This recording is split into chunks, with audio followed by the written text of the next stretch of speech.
Hech qanaqa baksiz papkani ko'rmaydigan qilsa bo'ladimi?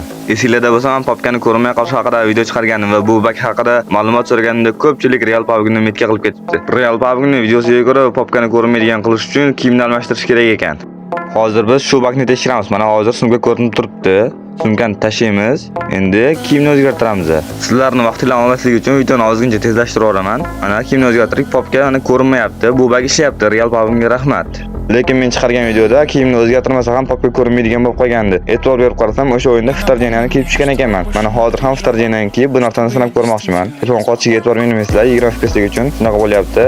Xudo xolisa yaqinda yangi device olaman. O ana papka ham bor ekan. Xo'sh, papkani olib ko'ramiz. Qani kiyimni o'zgartirmasak ham mana papka ko'rinmayapti.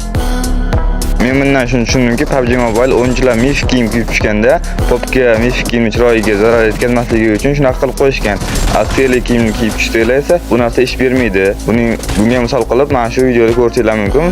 Ftarjenada tushganimda sumka ko'rinmay qoldi, lekin mana oddiy kiyimda sumkani olamiz, mana popga ko'rinadi mana. Bu vaziyatda popkani yo'q qilish uchun albatta Real PUBG'ning bagidan foydalanamiz. Lekin bu bag arenada ishlamaydi. Arenaga men shu kiyimdan ham tushib ko'rdim, kiyimni ham almashtirib qo'ydim, lekin sumka yo'q bo'lmadi. Shu narsani arenaga qo'shganda ancha yaxshiroq bo'lardi. Har o'rganda sumkani tashlab o'tirmasdan bitta bag bilan butun o'yin davomida sumkani yoqib qo'ysa bo'lardi. Shuningizga ham rahmat. Videomiz ozgincha bo'lsa ham foydali bo'lgan bo'lsa, bitta like bosib ketishingizni so'rab qolardim.